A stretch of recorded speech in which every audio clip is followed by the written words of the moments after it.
Welcome to Couch Catechism Episode 8. I'm your host, Michael Obeid. Tonight we've got a special guest by the name of Andre from Catholic Apparel. Hi, Michael. How you going, Andre? Good, thank you. Now, the reason why we decided to bring you on the show was because we heard that you're doing great things. You've started an initiative which started in about 2018 called Catholic Apparel. Correct. Okay, where you have shirts that promote the brand, and you're into clothing that promotes the faith. Yep. Now, but the story doesn't start there. It probably goes back from there. So tell us, how did this all start? Not a problem. I'm the youngest of five boys. Grew up in a strong Maronite Catholic home. My father, he laboured tirelessly for 35 years working as a crane driver at Sims Metal. And he was supported by my mother, who also had the job of raising five energetic boys. Well, five boys. Exactly, five boys. So I'm the youngest of five boys. And she fed us not just physically, but spiritually. And, you know, we were praying the family rosary regularly. You know, we'd, especially during the month of May, and we never missed going to church. Oh, beautiful. So all seven of us would kind of cram up in Dad's HR Holden. Wow. And go off to Mass at St. Charbel. And so I guess it's really important for your viewers, I guess, that, you know, this really isn't a conversion story per se, okay, but it's more a growth in my faith through a series of events, okay, that would it would lead me closer to Christ. Okay. And so basically I'm a cradle Catholic, baptized at St. Therese in Lakemba, and had my first Holy Communion at St. Charbel. I grew up playing rugby league. I loved my childhood of playing sport, and, you know, managed to captain our boys to a state championship, which was fun at a young age. How old were you when you were playing? I was between 11 and 14, okay. 11 and 15. So in those, it had a late start, but with my older brothers, you know, they kind of taught me the basics of the game, and I started, and it was lots of fun, right? And so I quickly, you know, kind of moved in that space. But I guess at the age of 14, I decided to kind of give up the game of rugby league and concentrate on year 11 and 12. Okay, so so usually a lot of people they do the opposite. Yeah, that's right. They're like, you know what, I'm going to give up the schooling and I'm just going to focus on my footballing career. That's right. Yeah. Okay. So I did the opposite. You know, for me, I kind of knew it was just a thing to do on the weekend. Oh, well. And I enjoyed it, but I guess the journey kind of ended at that point. Were your parents supportive of your football, of your rugby league? Yeah, they were. Because I was the youngest in the family, so my older brothers kind of played rugby league a little bit, but not as much as I did. So you took it more seriously than your older brothers? I did, yeah. But they were in the background, okay, training me and supporting me. Okay. Yeah, so I kind of gave it up year 11 and 12. But my love for the game kind of didn't end. Mm-hmm. So while I was at school, we'd find ourselves at the park within the school grounds playing rugby league. And I remember a friend of mine, God rest his soul, Pierre, who would turn our woodwork apron into a shape of a footy, right? He'd literally roll an apron up, turn it into a footy, and we'd use that to play touch football. Okay. So we were just young, simple. You know, we had the Lebanese bread in one hand and playing football in the other. Okay, right? awesome. And so on one particular occasion, I managed to get my hands on a real football, right? So I went to the staff room and signed off to get a ball. And we used the ball. The next minute the bell rings, and I'm thinking, okay, I need to get that ball back to the staff room so I don't get in trouble. And so I'm chasing this football literally around to grab it and take it back. One of the boys thought it was funny and they just kicked the ball up in the air, right? You'd call that a bomb. And as a rugby league player, you're taught when you're catching a bomb that you would literally look at the ball, keep your eyes on the ball, elbows up, and not look around you. And so I did that. So I'm heading for the ball, and a mate of mine, Norm, was also running in that direction. Exactly. His elbows up, but he's a bigger guy than I am. Yep. And so we kind of both were heading for the ball, and bang, oof. I copped an elbow straight flush into my mouth and lost my free front teeth. So they were literally lying on the floor. Wow. I picked them up, and you picked up your teeth? Picked up my teeth. Picked up my teeth off the floor. And we quickly headed to the dentist around the corner from school. And the next minute, the dentist is telling me that, it's a pretty serious injury that you've got. And the way that teeth works is if you have your teeth knocked out, the nerves don't recognize that tooth anymore, and so they reject it. And the symptom of that rejection is they discolor and they eventually fall out. Wow. So I'm sitting here thinking, I'm 14, 15 years old, 3 front teeth knocked out. And the other thing that was quite a surprise for me, I guess, was that it's an expensive thing, dental fees. So yep. He's kind of telling me there's ongoing maintenance, and you're going to be up for a lot of money. Okay. Right? So anyway, that kind of shocked me.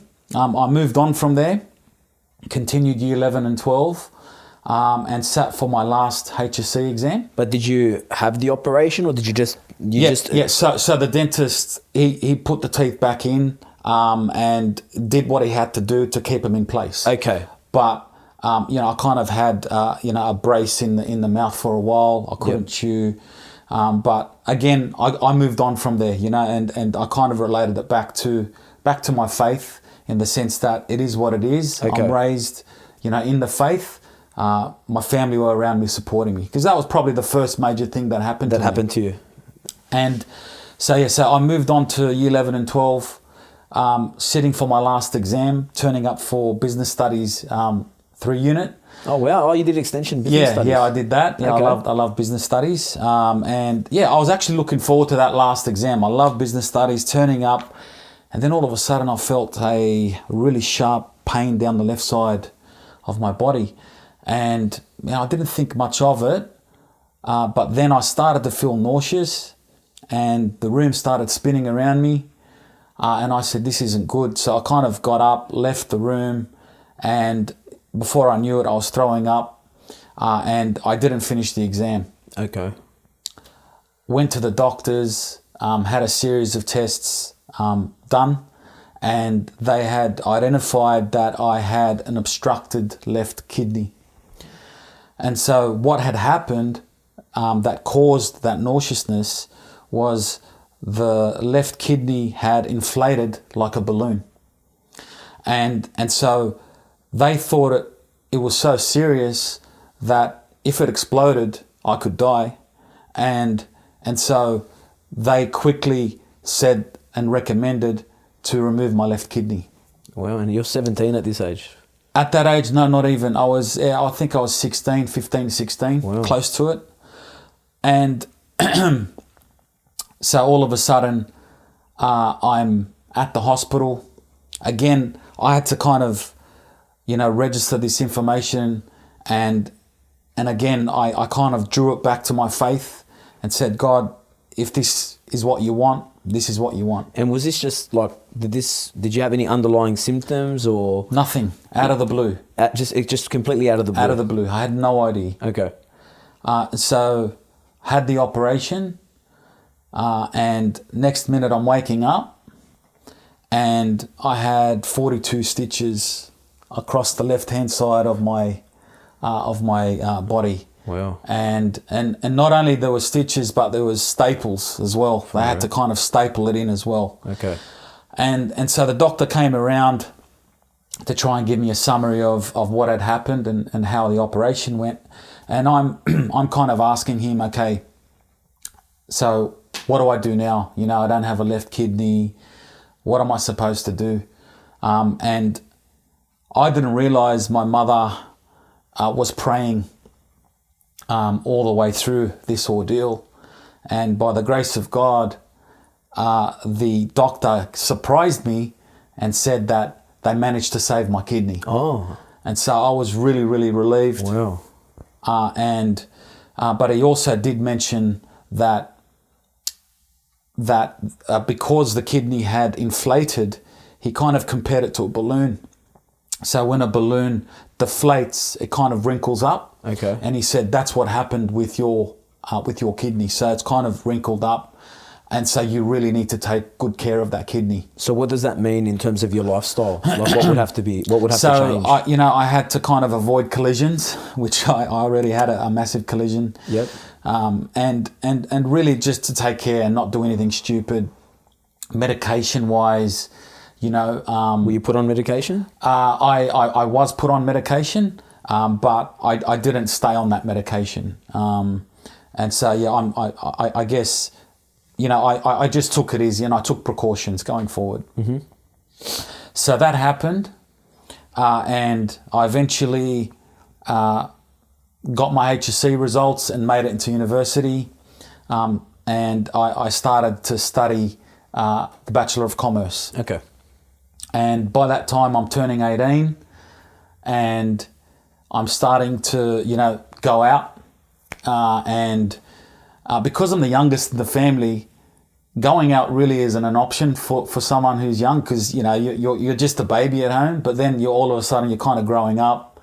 And you've got all this freedom. Exactly, I've got all this freedom. You got your license. You got your license, you're at uni, and it's way different from school. Absolutely. And so things start to happen. Okay. Yeah. But thank God, I never ever got into drugs or anything like that. The worst that I would do would get really drunk. Okay. Okay. And so, did you have to be careful because of your 100%? Exactly. Kidney? Okay. Exactly. So were you always thinking about that when you would go out and you'd have a few drinks? It would. At that point, I was always thinking about that. Yeah. And I had a scar to remind me every time. I look around. It's funny. People thought that I got stabbed or something. Okay. Because it's massive. Mm-hmm. And so anyway, at that point, I started to go out and clubbing, harbour cruises, even church events. Dinner dances and things like that. So nothing untoward. But on one particular night, I remember we just finished watching some footy, some rugby league, and the boys were a bit bored, and we kind of thought, hey, let's go out, and to be honest, I didn't feel like going out. I really didn't feel like going out that night, but for some reason it ended up going. All right, we end up going out, calling a cab, which I never do. I never call a cab to go out. We're always jumping in a car, heading to the destination and coming back. And for our audience who don't know what a cab is, that was how people used to get around before Uber. Yeah, that's right. Yeah, exactly right. Keep going. And so my older brother and two neighbours, okay, we kind of got together to go out. And when I say neighbours, I don't mean like my next door neighbour and how you going, mate? I mean brotherhood. So the street that I grew up in Lakemba, we were all Maronites. Oh, yeah. There was about 10 homes, across the road and on my side. And we grew up together, 30, 40 years living in the same street before I was born. And so there was a tight connection. And so I call them my brothers, and I still call them my brothers, Mm-hmm. And so, for example, you'd come home from school and, you'd have dinner. We just lived a simple life, had dinner, come out, footy in our hand. Someone would hear my voice. They'd come out and they, hey, Andre, how you going? And then his brother would come out, and before you knew it, there was 20 boys hanging out, at the front, and us playing touch footy or going down the park or chatting or whatever. Great life. Yeah, great life. Yeah. Simple life. Yeah, good. It's funny because, in the olden days, they used to pull our ears to come back in the house, and now we're pulling their ears to take them back out. Okay. Yes. But it was all good. It was all innocent fun. Yeah, exactly. Yeah. So anyway, we jumped in the cab, headed over to the Martini bar in Cogra. and they actually had a Michael Jackson night that night. Okay. And you know, growing up in the 80s, everyone was a Michael Jackson fan. I'm like, yeah, I'm up for that. You know, let's go out. And it was just like another ordinary night. I'm in there, you know, having a few drinks, doing my own thing. And then all of a sudden, I turn over and I noticed my neighbour was in the middle of an all-in brawl. Okay. There was about 15 guys around him, laying into him, punching, kicking. Do you know what it was over? Elbowing. I don't know what it's over, but it was no fault of his. Okay. And so he's in the middle, and I turn around, and he had really curly hair, and it was bouncing up and down. And I said to myself, if I don't get in and pull him out, he's dying tonight. Okay. Oh, it was that bad? It was that bad. Wow. He was just in the middle. Wow. And I'm sitting here thinking, I can't explain that to his mum and dad. Yep. You know, that your son was killed in an all-in brawl. Like, when there's 15 guys on you, anything can happen. And how many of you were there on the night at the club? So it was me, my older brother, and the two neighbours. So Okay. one was in the middle. The Yep. other neighbour, I'm not sure where he was. Okay. My brother was upstairs. He didn't see anything. Okay. And so I didn't hesitate. I looked over. I went straight in. Mm-hmm. And my intention was to pull him out as quickly as possible. Yep. As I did that, they turned on me. Okay. And so the 15 blokes just turned their attention to me, and I started copping the elbows, the punches, the kicks, the bottles. It was just... So it was savage. It was savage. Okay. And I remember copping a hard hit and kind of being temporarily sort of, you know... Concussed? Concussed. Yep. But I remained weary of where I was. Yep. The security then quickly formed a barrier around the zone and moved us out. Okay. Kicked us out. They tried to protect you, or they just wanted you out of the club? They just wanted us out. They didn't care. Okay. Wanted us out, shut the doors, and so before I know it, I'm outside, you know, I'm bleeding, and I'm thinking, what am I doing here? I knew I didn't want to come out tonight. And it's dangerous for you as well because of your condition. That's as right. well. Yeah, that's right. But I wasn't thinking too much about that, to Okay. be honest. But I'm outside. I'm thinking, I don't want to be here. Let's go home. Obviously, I was So you were able to walk away from this? walking away. Oh, well, okay, lucky. Okay, yeah. all right. I was walking away at that moment. Okay. Yeah. So I'm trying to pull everyone. So, you know, I'm looking for my brother. I'm looking for my neighbours. And then before I knew it, bang. And I'm like, what was that? And it felt like a firecracker. It sounded like a firecracker. And I didn't know what it was. It was just loud. And I'm thinking, okay, you know, this is escalating. Let's go. Hurry up. Where is everyone? You know, call a cab. Let's go. And then as I was saying that, bang. A second loud bang. But this time I had a bullet enter the back of my knee. It was a ricochet. I'd been shot. Okay, so you're saying ricochet as in they weren't aiming for you? I don't know, Okay. because I never saw the incident happen. You didn't see the guy with a gun? I didn't see anything. Okay. And I still thank Saint Charbel to this day that I didn't recognise anyone in that 15. All I saw was people. I Okay. don't recognise not even facial features, Okay. whether they were unshaven or whether they had goatees or Yep. whatever, nothing. Outside, nothing. But at this moment, I'd been Shot in the leg. behind my left knee into the nerve, vein and artery. Wow. And so because it hit the nerve, I immediately lost feeling in my left leg and fell to the floor. And I'm kind of in shock at that moment. And I just didn't know what was going on. I wasn't panicking or anything, but it was just happening very, very quickly. And I just didn't know what was going on. Mm-hmm. And I had an intense heat run through my leg. and pins and needles. And the best way for me to explain that is if anyone has ever slept on their arm before and woken up and felt like that, and it's all numb, and then all of a sudden it starts to release as the blood starts rushing into the areas. Yep. That same feeling. Okay. So that's all I felt, and there was blood pouring out like a fire hose. Wow. It was intense. Wow. So I'm losing blood quickly. I'm not kind of understanding what's happening. Thank God, Anthony Mardini, he was there at the time. He grabbed a shirt and quickly wrapped it around my knee. Yep. Okay, to stop the flow of blood. Yep.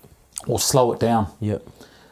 So thank God this Martini bar Is in Cogra, 2 minutes away from St. George Hospital. Yeah, right next to St. George Hospital, yeah. And so they quickly put me in the car, the back of the car. And by that time, my brother had made his way out, didn't know what was going on. And his first reaction was to punch the glass window on the door of the car that was going to take me to the hospital. And so now I'm sitting in the back seat with, an injured leg, Yep. and broken glass all over me. Why did he? Just out of anger? It's a reaction you never want to expect in your life. You just don't know. And it was just a reaction. Okay. He wasn't doing it to do anything stupid. Yep. It was like, what am I doing? How did I miss this? It's my little brother. Yep. Bang. Okay. You know? And we've all got that streak in us. Okay. You know? And that's where faith comes in. Yep. And we control that anger. Mm-hmm. I mean, everyone knows, kind of the Middle Eastern mentality, Yep. we've got a bit of fire. Yep.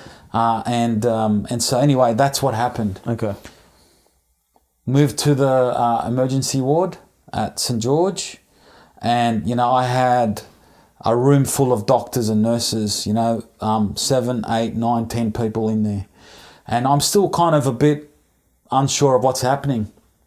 And then, at that point, I kind of started to understand that this is serious and that I could lose my life here. Not realizing the doctor had earlier told my brother that I would die. I would not make the night because I was losing so much blood. And because it hit the artery. It hit the artery. Okay. He's lost so much blood, I might not last the night. Okay. And so my poor brother, he's still raging in anger, and he's punched the wall, and he's broken his right hand. Oh, okay, so my brother's broken his right hand.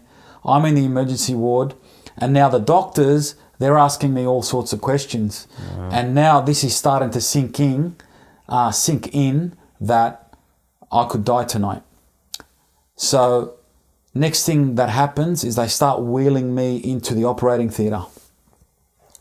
And at that moment, I'll never forget, and this was a turning point in my life, I felt the Holy Spirit overpower me, and I had no control. He literally came in, took over, and before I knew it, I'm praying the Hail Mary, not softly or just speaking it, but literally shouting it. Hail Mary, full of grace, the Lord is with you. Blessed are you among women, and blessed is the fruit of your womb, Jesus. Holy Mary, Mother of God, pray for us sinners, now and at the hour of my death. Amen. And I'm thinking, this is my hour. And I prayed it so hard. Wow. And while I was praying it, the nurse was holding my hand, and I felt her grip it, realizing this is something special that's happening here. Okay. And at that moment, Our Lady took over. And I think of it like, our mothers, they go into prayer mode when things like this happen. And I can picture my mother and our Heavenly Mother going into prayer mode, and praying for us. Yeah. And so at that moment, I knew everything was going to be fine. Okay. All right? So you had this sense of peace come over you? Sense of peace, yeah, exactly. Well. Next thing that happens is I'm waking up after the operation in the recovery room, and I could hear my poor mother arguing with the nurse trying to get access to me. And the nurse is kind of telling me, you can't see him. And mind you, it's Mother's Day. And so my poor family, I know I can't change things, and I would never change this, ever. And in fact, through divine providence, if the person who done it, and they were never caught, I don't know who they were, but through divine providence, if they're watching, I forgive you. And I know we're all young and we do things, and you probably weren't even aiming for me. In fact, I know you weren't aiming for me because it was a ricochet. Yep. And so I forgive you. If you're feeling bad, stop feeling bad, and know that this incident only galvanized my faith. Wow. And it was the turning point in my life, because this injury, it hasn't gone away. Okay. You know, I still don't have feeling down my leg, can't move my toes, so I've basically got a dead leg. Okay. And every step that I take, there's a pain. But I thank God for that pain. Okay. Every single time, and I unite that to his suffering. Okay. And so, yeah, if you're watching, don't worry about it. And I'd love to meet you one day. So anyway, I'm waking up, it's Mother's Day, and all I could think of, sorry, back to my point, was my poor mother and father. Can you imagine somebody knocking on your door at 2 or 3 in the morning saying, hey, your son's been shot? And you know, you hear about shootings on movies. That's right. You know, and I'm thinking, how did this happen? Wow. Yeah. So anyway, that was the situation. And at that point, I've got a head as big as a watermelon. It's all swollen From the punches and the elbows and in that all-in brawl. So Okay. my face has just exploded. wow.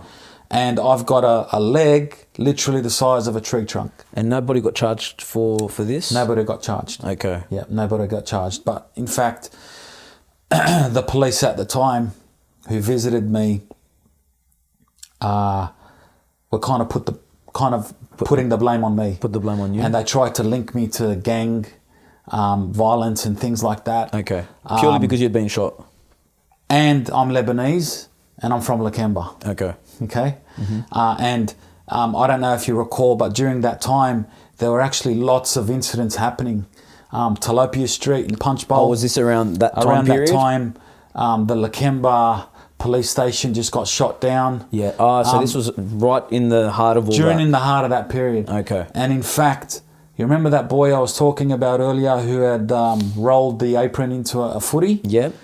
That poor bloke, God rest his soul, was shot dead 1 week after me Wow. at 7-Eleven in Lakemba. Multiple shootings, point blank. And Was he involved in a bad life himself? he wasn't. It was just completely I don't know wrong place, wrong time? I don't know the story. Okay. And I don't want to do any disservice to it. Okay. But he was a brilliant person. Okay. Who I knew. Yeah. And in fact, the police tried to use that incident and say the bullets that were found at his shooting, I want to see if it's linked to your shooting. Okay. And I'm sitting here with medallions pinned to my chest, my mother praying the rosary, because at this point I've got no pulse in my leg. I've lost my pulse. My foot is charcoal black, called gangrene. Because of the gangrene. That's a war. It's a war injury. Yeah. Yeah, and it turns black. Wow. No pulse, black, and so right now, my leg's about to be chopped off. Okay. Doctor said, you're never going to walk on that leg again properly, just like walking on a wooden leg. And yeah, at the moment, you know, we are considering chopping your leg off because there's no pulse. And so my mother again got into prayer mode, and she made a promise to Our Lady that if my son gets through this, she will walk on her knees to the grotto at Elwood, at Our Lady of Lourdes. And at that time, I never knew anything about the grotto at Our Lady of Lourdes. Okay. And so, surely enough, 5 days later, no doubt due to my mother's prayers and the intervention of Our Lady, the pulse returned. And so that was the start of my recovery. Wow. The doctor at the time said, okay, your leg's in the clear, but you'll actually find in about 10 or 15 years, you'll find your toes fallen off at the end of your bed. He literally said that to me. No, that direct. That direct. Wow. That's how doctors are. They just go tell you how it is. The worst. Okay. And by that point, that actually brought the fight in me. Yep. And I said, no way that's happening. Mm-hmm. No chance. And so I went and got a second opinion from a professor at Concord Hospital. And he actually dealt with war injuries through the Anzacs and what have you. And basically told me very, very quickly, he goes, mate, that skin, that black skin will fall off. You'll have no problems. Wow. Okay. Okay. So I beat that battle. All good. Thanks, God. Thank you to God all this time and to Our Lady. And so, like I said, it's an ongoing battle. I still get infections in the leg, ulcers, and is it because of a lack of blood flow? it's because I've got no movement in my toes. Okay. And so what's happening is every time I walk, it's just kind of grinding against the floor. Okay. And so there's friction, and it creates pressure points. Okay. That leads to ulcers. Okay. And because I don't have feeling in the leg, I get pain, but it's not the type of pain that you and others get. Okay. Okay.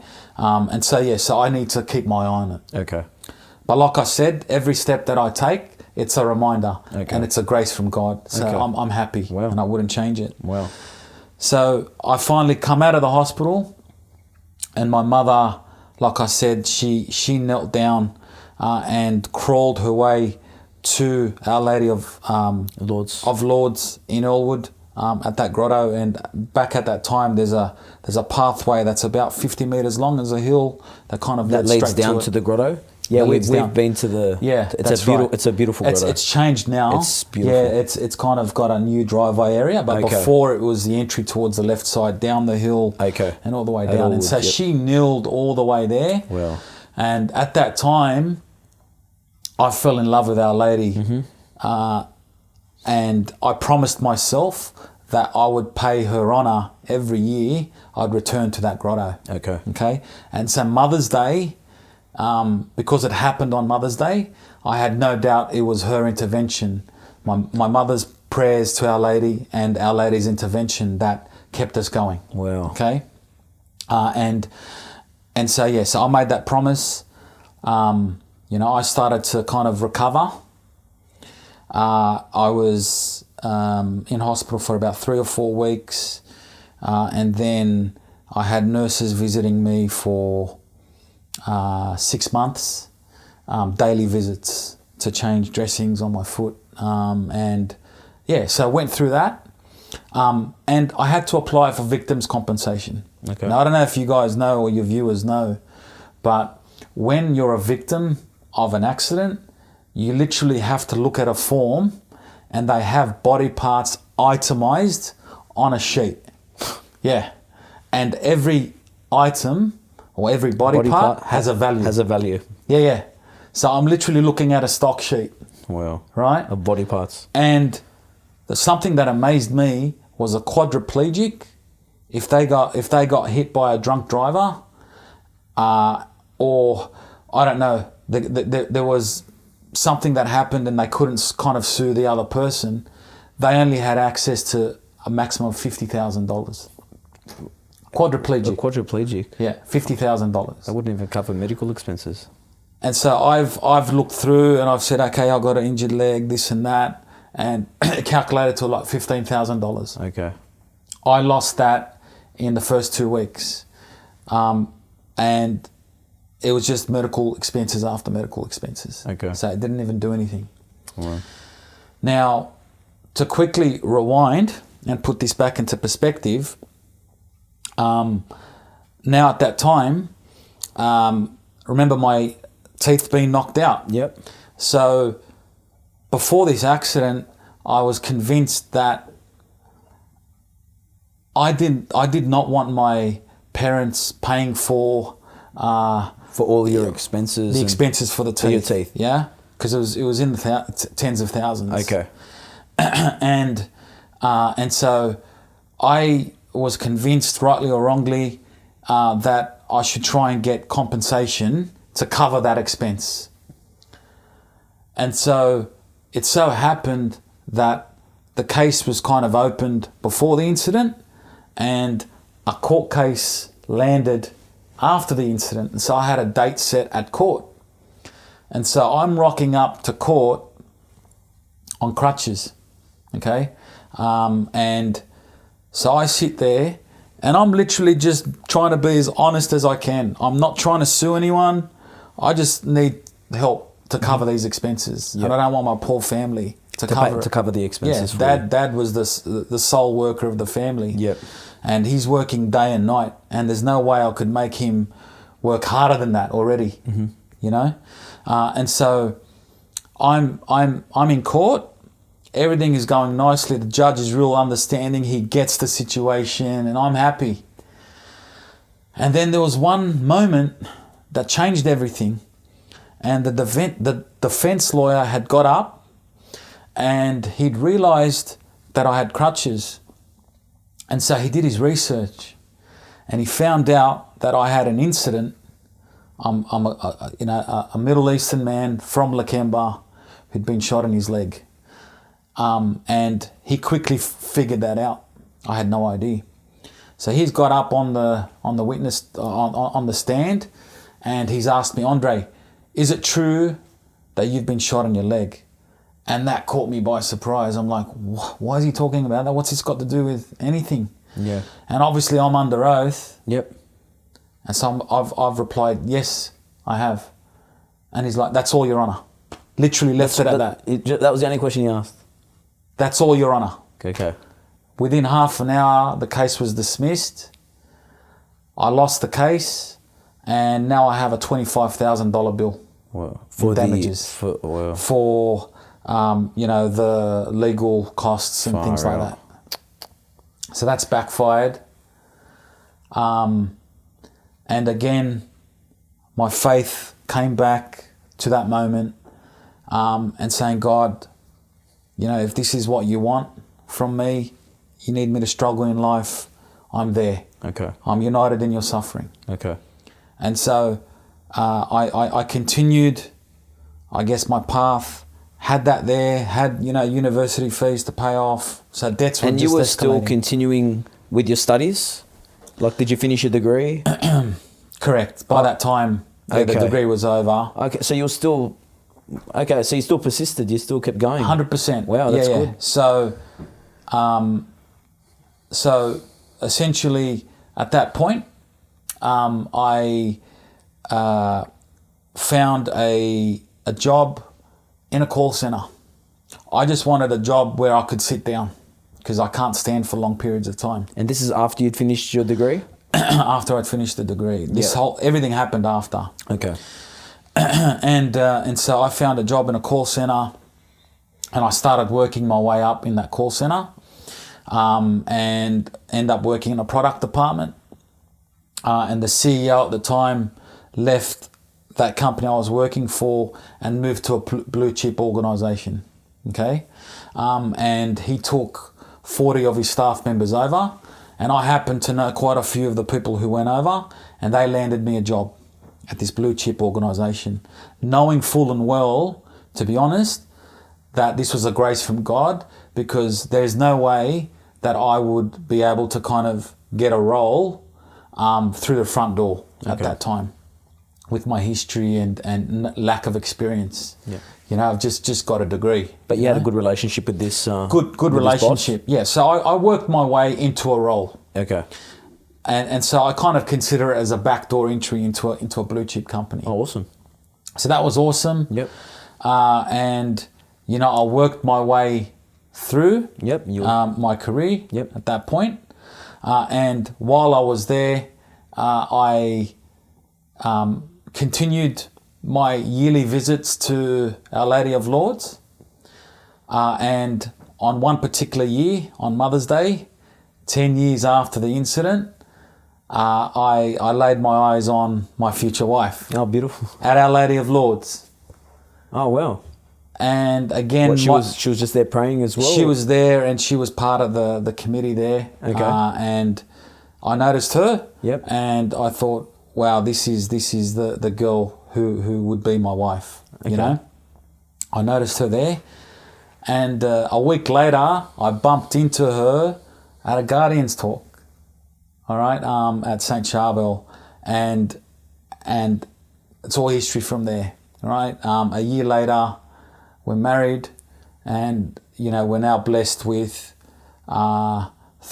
6 children, Wow. 3 children on earth, and 3 in heaven. Wow. Due to miscarriage. Okay.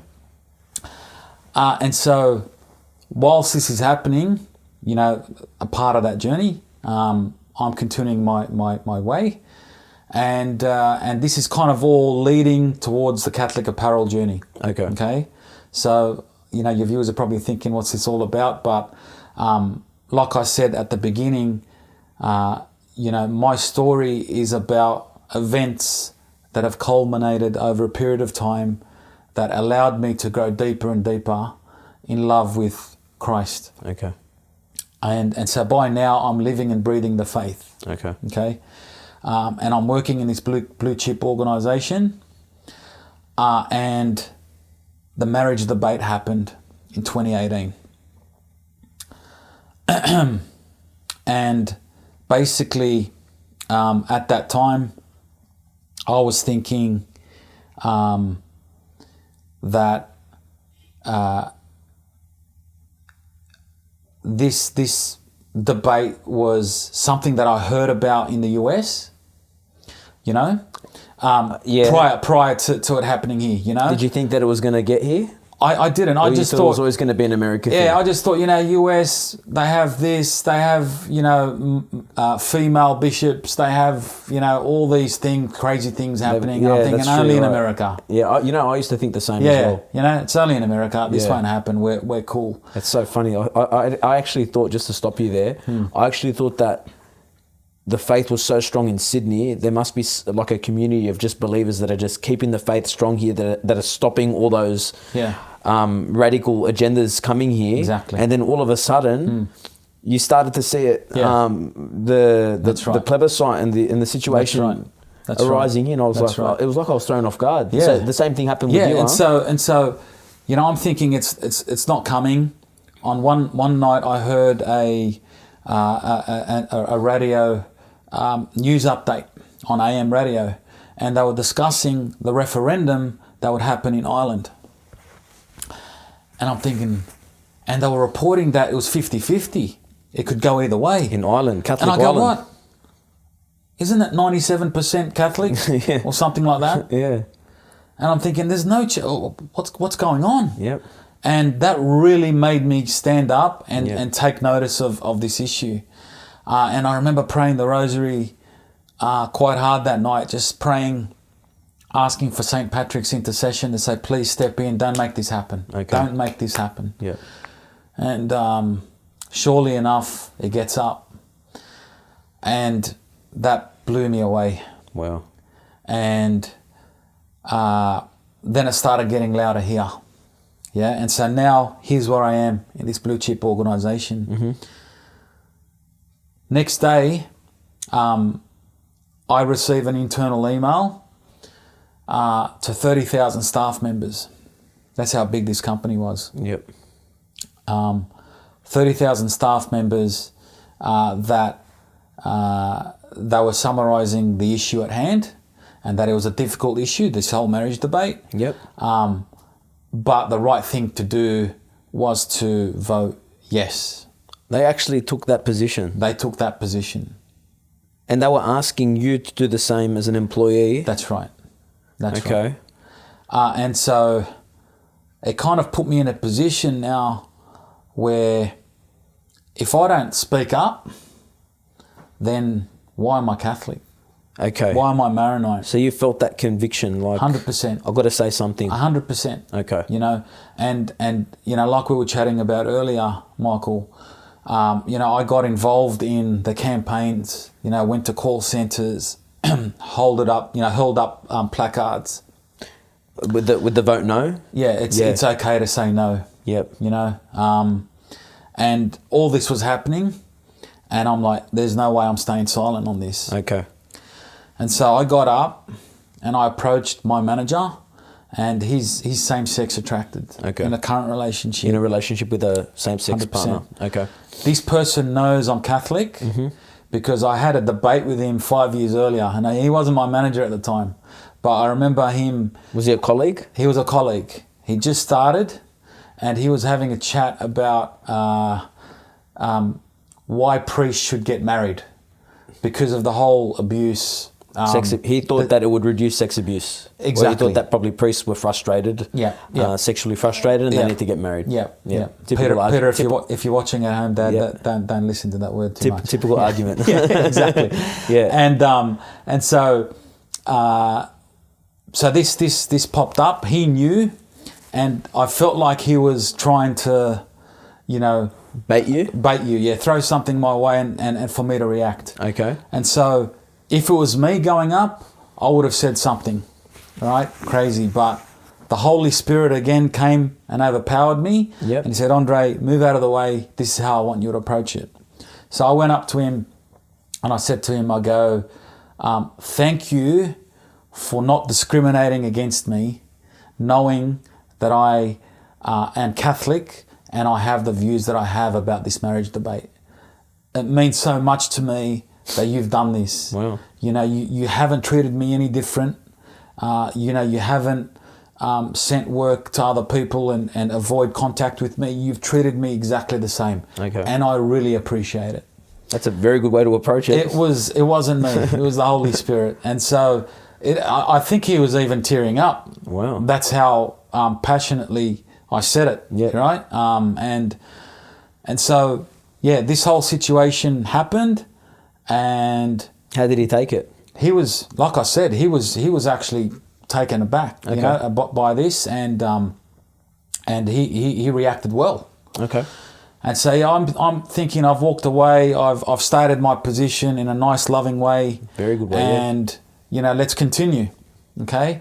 And so whether or not this was the turning point, but a few weeks later, I was made redundant. Out of nowhere. Out of nowhere. Okay. I mean, I must admit there was a restructure that was happening Within the company? Within the company at the time, but you know, the category that I was working in, it wasn't like it was being exited. An area or anything. that needed to be cut. Exactly. It was thriving. Okay. And I was doing a good job. Okay. And so this caught me totally by surprise. Okay. And so anyway, that had happened, and that kind of made me sit up and think, okay, wow, I've never been in this position at the time. Mm-hmm. At the time, my wife was pregnant with our fourth child. Okay. Okay.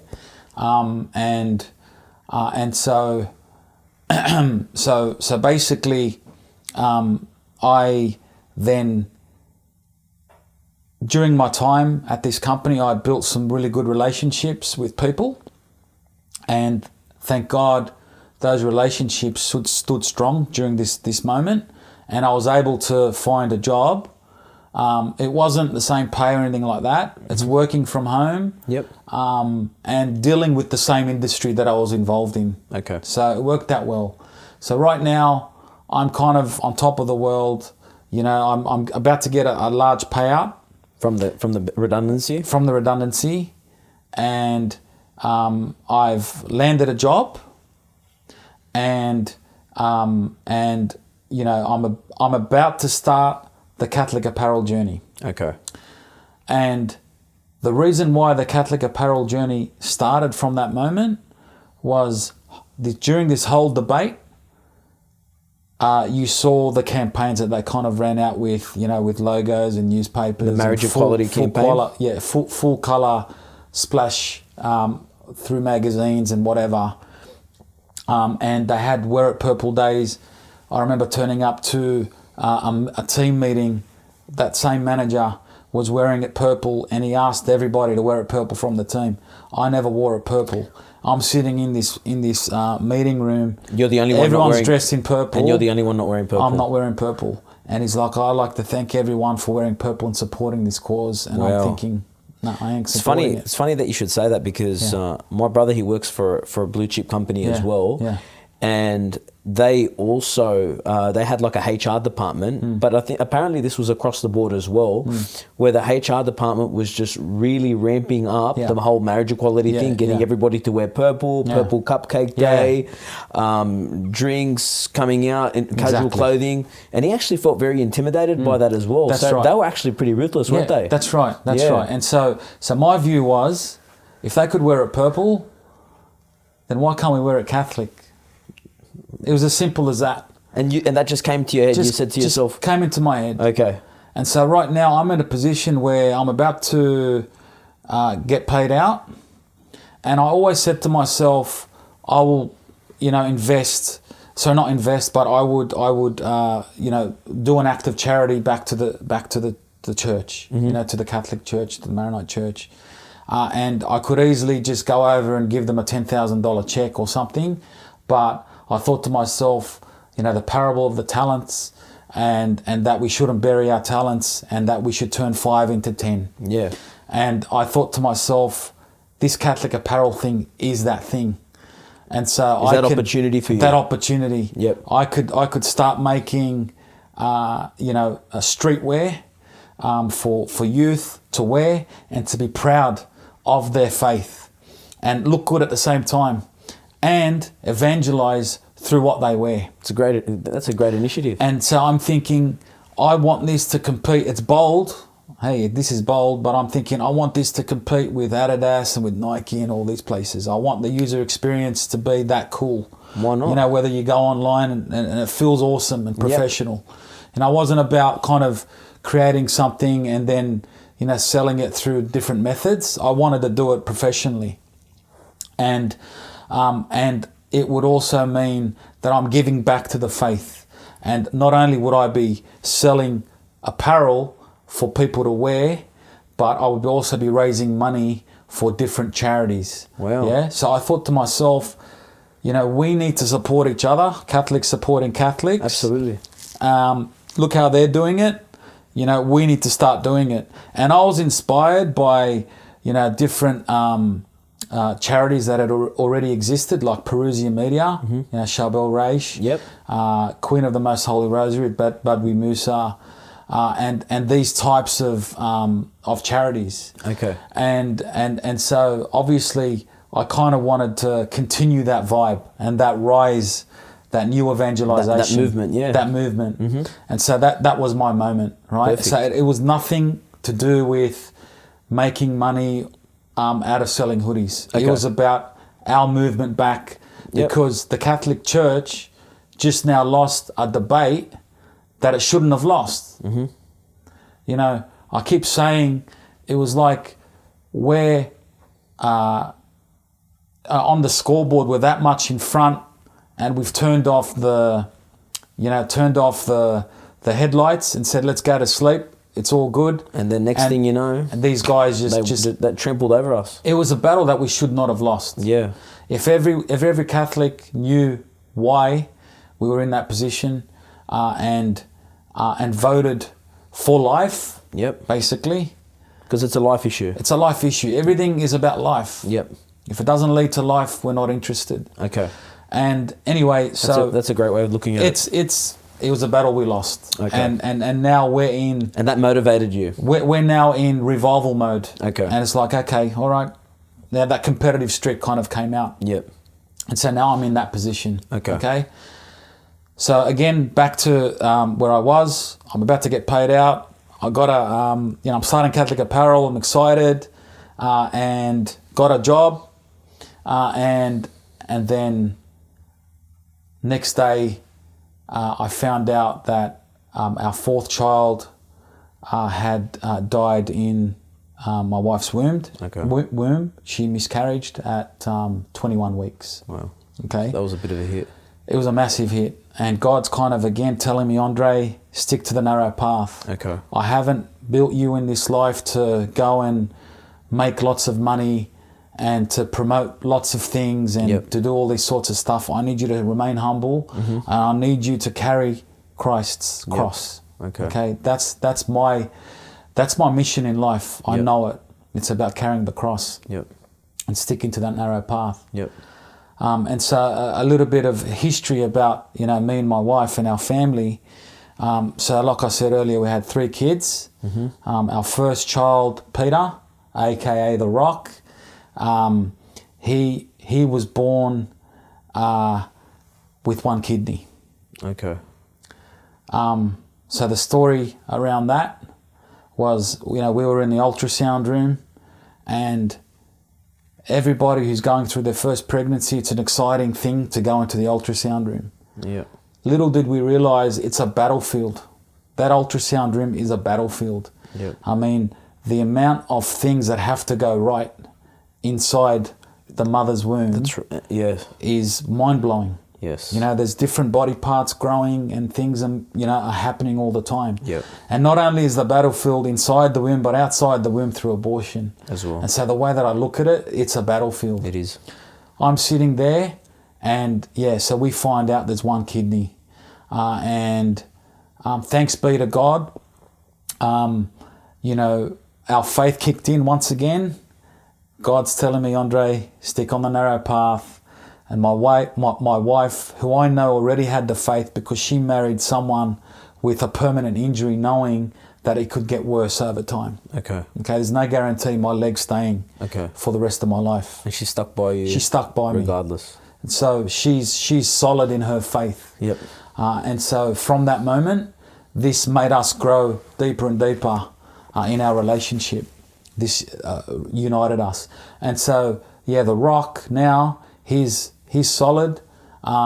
It's the best position to actually be born with 1 kidney, because that's how God made you, and you're built exactly how God wants you to work. So it's actually worse to be in a position where you've got 2 kidneys, similar to me, and then something happening and having it removed. And I couldn't help but think, was this got to do with me because of the history of my kidney? And it's the left side as well, so he's missing the left kidney. There's an interesting connection there almost. And I'm thinking, man, God, what are you doing? And my son Peter, who I'm proud of, him and his mates actually just started the Rosary Club on the playground. He came home. He goes, Dad, how old is he? He's 8. 8 years old. He goes, hey Dad, I just started the Rosary Club today. I go, did you start? He goes, oh no, my mate Wadir and another kid. That's amazing. Had started it. And so I was super proud of him. That's awesome. I'm like grabbing, creating pamphlets for him to hand out. We went and bought 50, to 100 rosaries. I go, Dad, hand them out. I was excited. Anyway, so he's already saying, he wants to be a priest. Oh wow. Right? And I take him seriously, and I pray for him, because there are saints in our history who started and had that conviction at that age. Oh yeah, many of them did. Many of them. And I look at the Fatima children. And it's purity. At a young age. Absolutely. Obviously, he's a long way away from that. But it's on that journey. Definitely. So that was Peter. My second child, Claudette, she's my little cuckoo. And we actually had some complications with her as well, where every time we went in and had some ultrasounds, we were struggling to find the heartbeat. Oh, wow. And it was just, I'm holding my breath every single time going into the ultrasound room. But through the grace of God, she was born, she's beautiful. And she looks after me all the time. Everything went well. Thank God. Thank God. My third child, Charbel, he's a miracle child. Wow. And it actually made me realize that, hang on here, every Charbel that I know, I reckon there's a story behind them. Every Charbel. And why they're named Charbel? Exactly. And it might be interesting to do some research on that. But I can guarantee you, every Charbel has some story. So the story of my Charbel was that we were in an ultrasound room in the battlefield again, and they had found fluid around the brain. Okay. And so at that moment, they were advising us to abort. They Doctors were? They were advising us, you should abort because he's going to have some serious brain damage. Far out. And I use that as a moment, obviously, to evangelize and say, we don't care if this baby's born with one arm Yep. and 3 legs. Yep. We're having the baby. Mm-hmm. Okay, so this is what's happening. And so, right into our pregnancy, we obviously kept monitoring it. And my mother-in-law, she lives 2 houses up from St. Paul of the Cross. In Dulwich Hill. In Dulwich Hill. She lives with her mother. Mm-hmm. And shout out to that clan. And so basically, we were about to go to RPA hospital at Campertown and have the baby, all right, have Charbel. And at this point, still fluid on the brain. Exactly. Did they say how he was going to be born or what complications he would have throughout his life? Or it was all a risk at this point. Okay. It wasn't 100% this is what's happening. Okay, so but didn't even know. Indications show us this is what's happening. Okay. Okay. So we started our journey from my wife's mother's house, and we went to St. Paul of the Cross. And I'd noticed a new statue of St. Charbel that had just been erected. I'm thinking, wow, look at that, awesome. I turned to my wife, I said, hey, Sarah, come over, let's say a quick prayer in front of this statue. Awesome, yeah? Brand new statue. Yep. So I prayed, I said, all right, let's go, let's head our way into hospital. And in the RPA street there's a St. Joseph's at Camberdown as well, Catholic Church. Father Anthony Bernard. That's right. Yeah. That's right. And so I took a detour, and we went down, visited the church in there, and I sat down and I'm praying. Anyway, and I look up, I'm going, hang on, this is weird. I've just seen another St. Charbel image here. Yeah? And I say weird, not because he's not known in the Universal Church, but it wasn't his feast or anything like that. And so why... And it's a Roman Catholic church, and exactly. You've got St. Charbel there. That's right. Yeah. And so I'm thinking, that's really weird, yeah? So I've seen a second image of St. Charbel. Mind you, I write music as a hobby, and I had written a song about St. Charbel about 2 months earlier.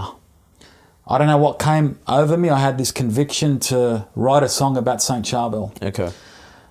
So I've written this song. These 2 signs have just happened. And I said, okay, let's go to RPA and have this baby. Mm-hmm. And we walk into the area, and they start to prepare us for labour. And then the doctor or the nurse, it was the nurse, sorry, that come over, and just out of the blue said to us, hey, do you know anyone from St. Charbel? I'm thinking, where did that come from? That's 3 times St. Charbel. There's another sign there. It's another sign. Okay. Where did that come from? And at that moment, I told my wife that we're having a boy. His name is Charbel, and he's going to be fine. and actually, my wife had her own experience before that, where she went to adoration at St. Charbel, and I'm pretty sure it was Abouharb who was still doing the adorations there, and he made that. He took it to a new level. Yeah, it was like color 3D, and it was awesome. Yeah. And my wife happened to go there, I think, on the feast of St. Charbel. Okay. And she said to me that night, she was so drawn into that whole adoration experience. Yep. And she said to me, she goes, I know you don't, you know that I don't like to use, names like, names. Okay. like choosing names, and, I've kind of chosen Peter and, Claudette and whatever. But she said, I'm naming him Charbel. I'm naming this baby Charbel if I have a boy. And that just freaked me out. I'm like, wow, how good is this? You know, I'm kind of doing the silent, cheering there because I love that name. I'm like, you beauty. Okay. And so, so she said, let's call him Charbel if we have a boy. I'm like, no problem. Done. And so, all that happened and Charbel was born. Beautiful. Healthy. Oh, awesome. Okay. And he's a Miracle. solid boy. Yeah, miracle. And he's bullying everyone around in the family. So Peter, watch out! Don't mess with him anymore. And with the complications with the brain and the fluid, that all just went. Yeah, it did. I mean, we had situation where Charbel, he couldn't talk for about 2.5 years. Okay. And we thought maybe that had something to do with it. Was he just a bit delayed with his development? With his, okay. With his development, but he's now taken off and he's going well. And how old is he at the moment? He's 4. 4 years old. And God willing, starting St. Charbel next year. Oh, he's starting school there? Yeah. Awesome. Yeah, that's right. Awesome. Anyway, and so now, sorry to do that detour, but I kind of wanted to give you that lead up. And so now I just received the news that our 4th child had lost its heartbeat. Okay. And so now we're in a new situation altogether, you know. And so my wife was preparing to give birth to a stillborn baby. That would have been tough. Yeah, really, really tough. Wow. And all I could think of was we just wanted to pull that baby out of the rubble with dignity. Okay. Yeah, and pull the baby out and bury them because, you know, they're a child of Christ just like everyone else. Absolutely. And that's what we did. You know, we did it the right way. And I got to give a shout out to Paul LaHood from the his funeral service. Yep. And he's just been amazing. Okay. He kept us calm through the whole situation. Okay. And it's just amazing, everybody, iron sharpening irons. Okay.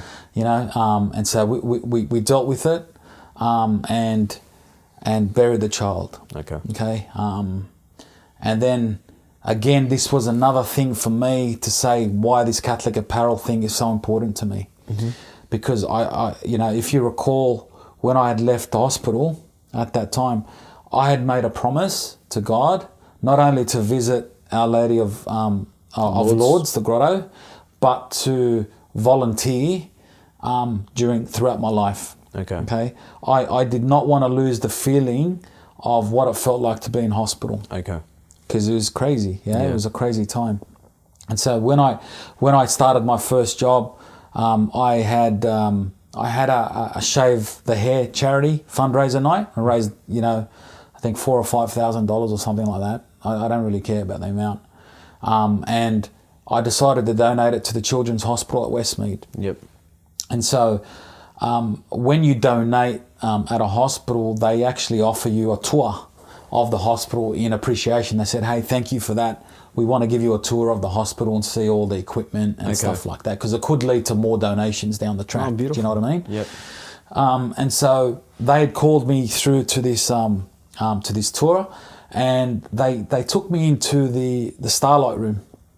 I don't know if you know about the Starlight Room at the Children's Hospital. It's just a room with, you know, big screens. Children with leukemia? Basically looking after children with cancer. With cancer, that's right. And so this Starlight Room was really awesome. It had play areas, computer games and things like that, right? Yep. And it was designed for patients and their siblings to get their mind off whatever sickness they're going through. And I thought to myself, I made this promise. This has now been presented.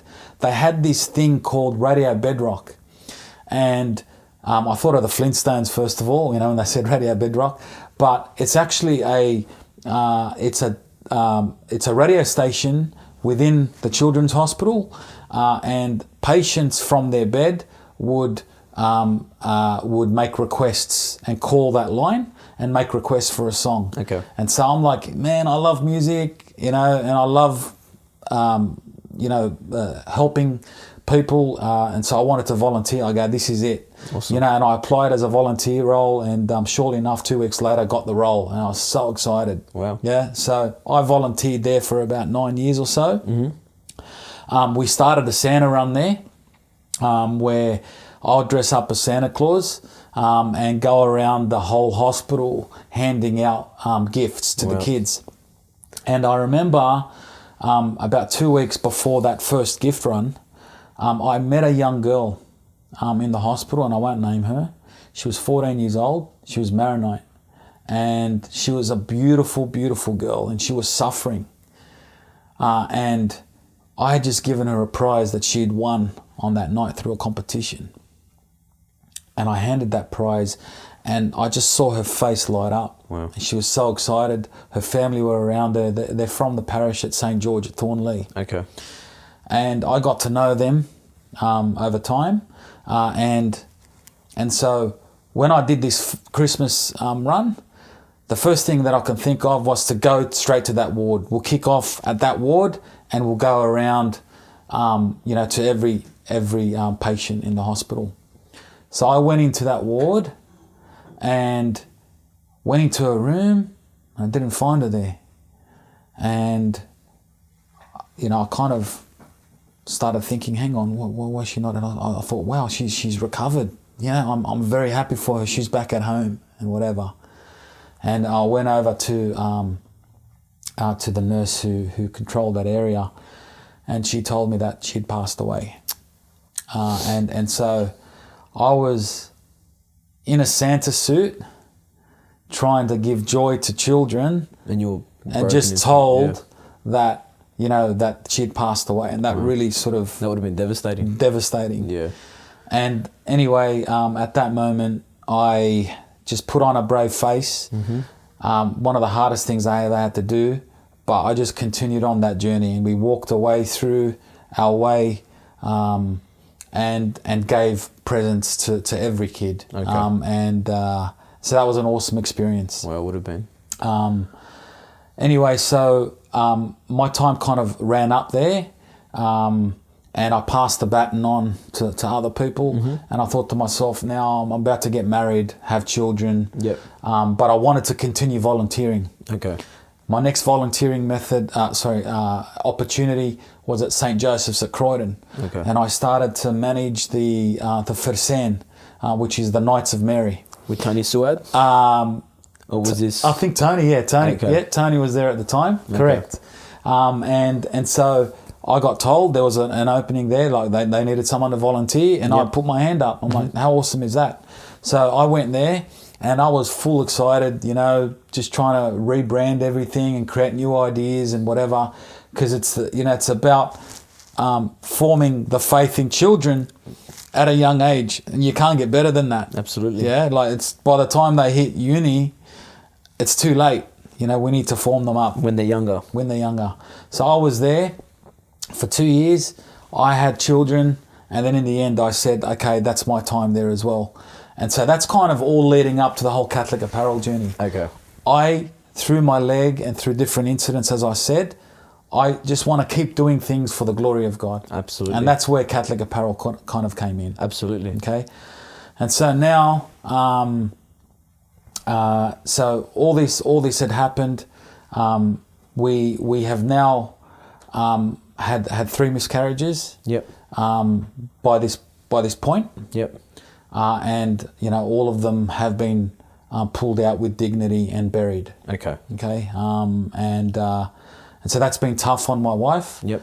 But she's an absolute soldier. Awesome. And she's the main reason. Her and all the mothers in my life, especially Our Lady, they've kept me going through this journey. Okay. And so now my focus is Catholic Apparel. Okay. So tell us about Catholic Apparel and where you're at and what the initiative is. 100%.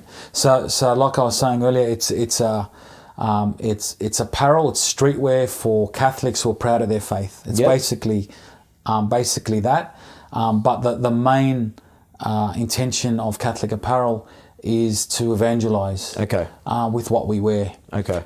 So similar to where you may have ash on your forehead, and somebody approaches you and asks you, hey, what's that about? Yep. It starts a conversation. Beautiful. And so everywhere we go, when they're wearing either their hoodies, their tees, their cap, even infants who are born new into this world, they have things on them, or images on them that represent our Catholic faith. Okay.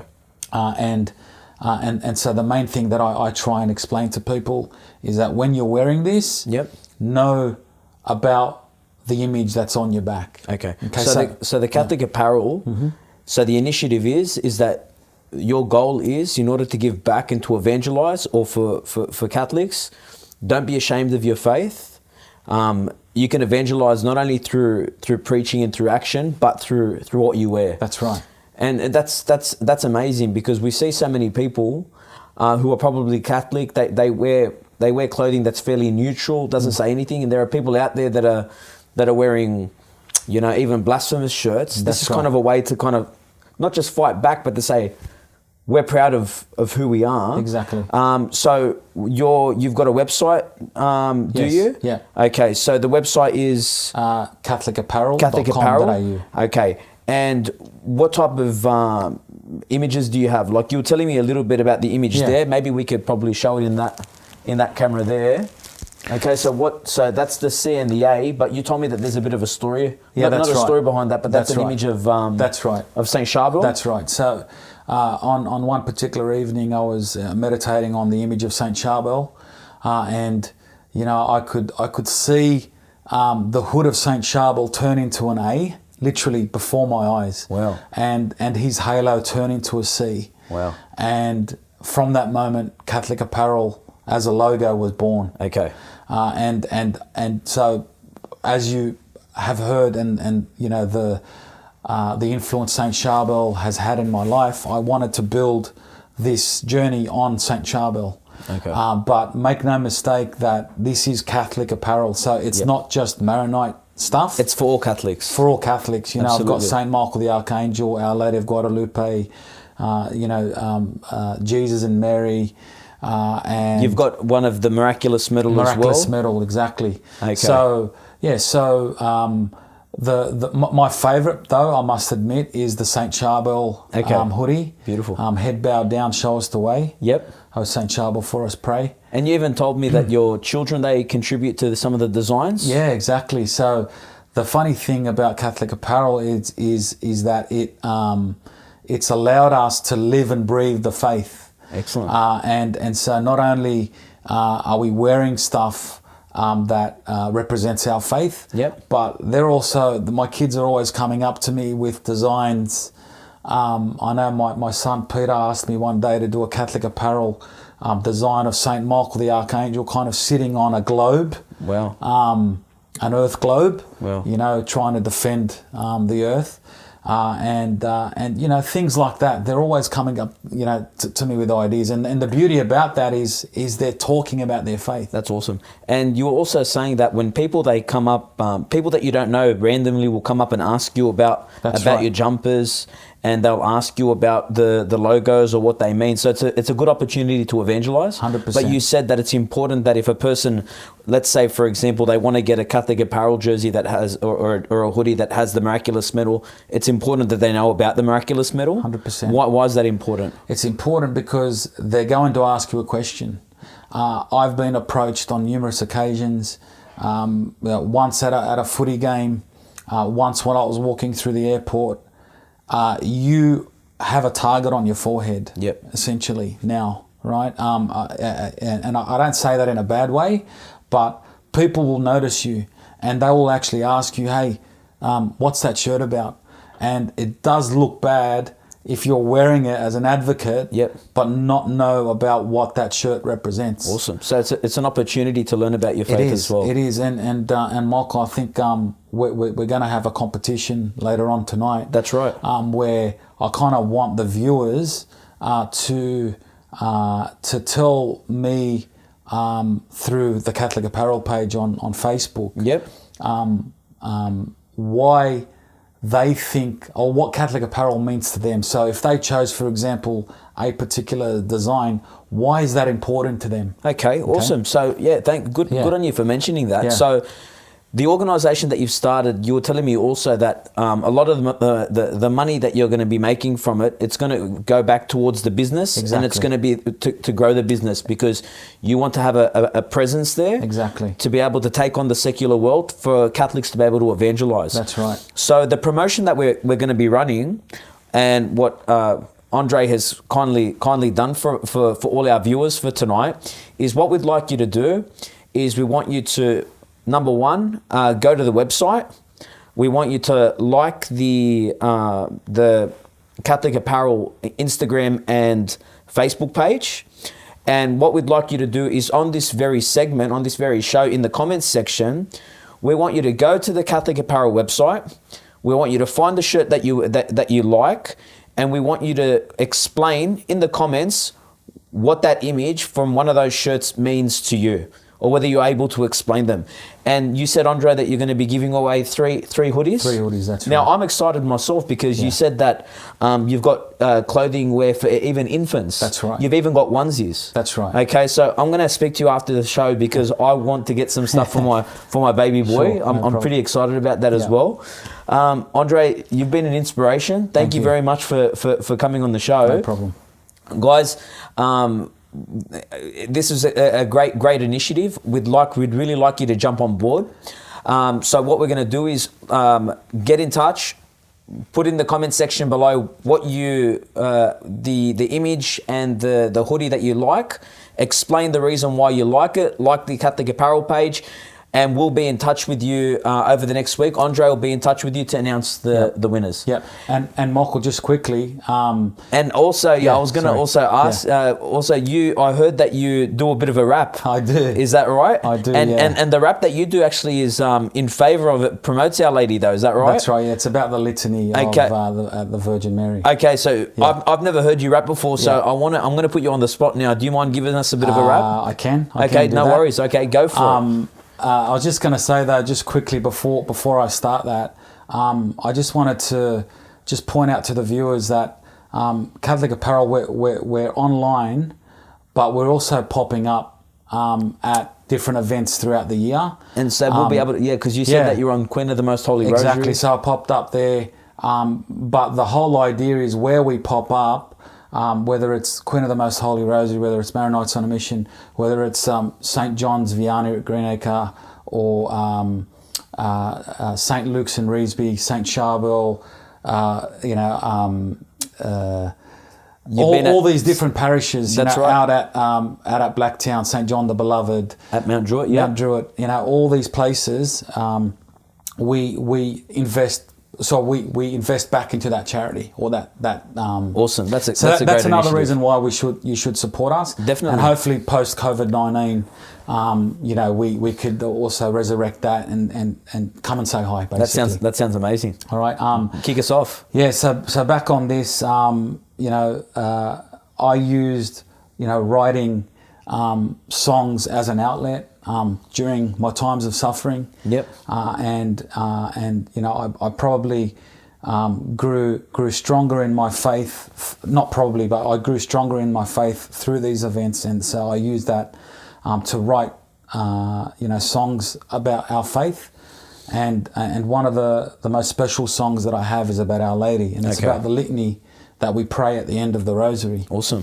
And so it goes a little something like this. Go for it. So we're going to have you on that camera there. Go for it. All right. Holy Mary, pray for me. Holy Mother of God, Holy Mystery. Holy Virgin, our virgins, inspiration. Mother of Christ, Holy Spirit, creation. Mother of divine grace, beautify my soul. Mother most pure, we offend you so. Mother most chaste, whiter than snow. Mother inviolate, original. Mother undefiled, heavenly shine. Mother most amiable, friend of mine. Mother most admirable, splendid sight. Mother of good counsel, guiding light. Mother of our Creator, originator. Mother of our Savior, liberator. Virgin most prudent, careful and wise. Virgin most venerable, I close my eyes and pray. Wow. So that's the first verse. It goes on, that's but awesome. I won't bore you. And I hope that you're going to be teaching your kids that as well, though. Because Actually, just on that, my son just made a song the other day. Yep. And his lyrics are, "Heaven is my goal. It takes up all my soul. This goal cannot be broken. Wow. Jesus is my King. Mary is my Queen. proclaim it to all nations. Wow. Yeah. So Wow. he's starting his own thing. Wow. Say, look out. Look out. AKA The Rock right. is coming. Awesome. All right, guys. So you guys know what to do. My name is Michael Obeid. Thank you very much, Andre, for coming on the show. Thank you for having me. Thank you also to Guardians for hosting us again. After this segment, there's mass and prayers as well on the Guardians page, so please stay connected there. Thank you very much for joining us again with Veraces Media.